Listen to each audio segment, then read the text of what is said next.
ಇಂದ್ರದ್ರೋಣ ಪರ್ವತ ಶ್ರೇಣಿಯ ಮಾಣಿಕ್ಯಧಾರ ಜಲಪಾತದ ಬಳಿ ಪ್ರವಾಸಕ್ಕೆ ಬಂದಿದ್ದ ಕೇರಳ ಮೂಲದ 10ನೇ ತರಗತಿ ವಿದ್ಯಾರ್ಥಿನಿ ನಂದನ ನಿಗೂಢವಾಗಿ ನಾಪತ್ತೆಯಾಗಿದ್ದು ಬುಧವಾರ ಮುಂಜಾನೆಯಿಂದಲೇ ಶೋಧ ಕಾರ್ಯ ತೀವ್ರಗೊಂಡಿದೆ.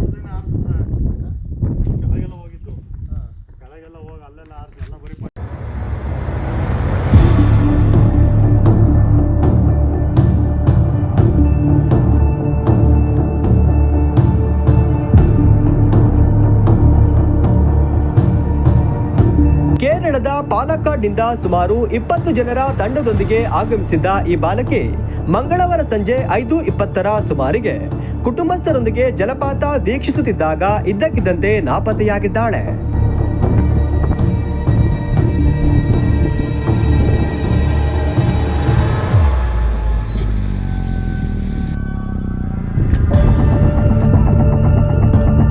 ಘಟನೆ ತಿಳಿಯುತ್ತಿದ್ದಂತೆಯೇ ಎಚ್ಚೆತ್ತ ಜಿಲ್ಲಾಡಳಿತ, ಪೊಲೀಸ್ ಇಲಾಖೆ, ಅರಣ್ಯ ಇಲಾಖೆ ಹಾಗೂ ಅಗ್ನಿಶಾಮಕ ದಳ 30ಕ್ಕೂ ಹೆಚ್ಚು ಸಿಬ್ಬಂದಿ ನಿನ್ನೆ ಮಧ್ಯರಾತ್ರಿ 1 ಗಂಟೆಯವರೆಗೂ ಸತತ ಕಾರ್ಯಾಚರಣೆ ನಡೆಸಿದ್ರು. ಬಾಲಕಿ ಯಾವುದೇ ಸುಳಿವು ಲಭ್ಯವಾಗಿಲ್ಲ.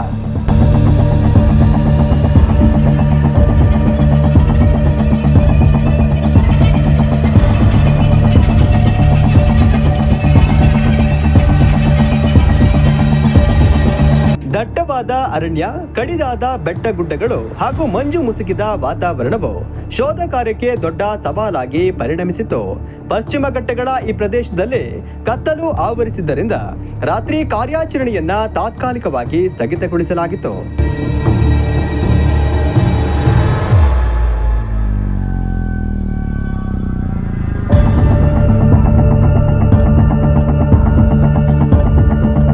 ಇಂದು ಮುಂಜಾನೆಯಿಂದಲೇ ಕಾರ್ಯಾಚರಣೆಯನ್ನ ಪುನರಾರಂಭಿಸಿರುವ ರಕ್ಷಣಾ ತಂಡಗಳು ಕಾಡಿನ ದುರ್ಗಮ ಹಾದಿಗಳಲ್ಲಿ ಬಾಲಕಿಯನ್ನ ಪತ್ತೆ ಹಚ್ಚಲು ಡ್ರೋನ್ ಕ್ಯಾಮೆರಾಗಳ ಮೊರೆ ಹೋಗಿವೆ.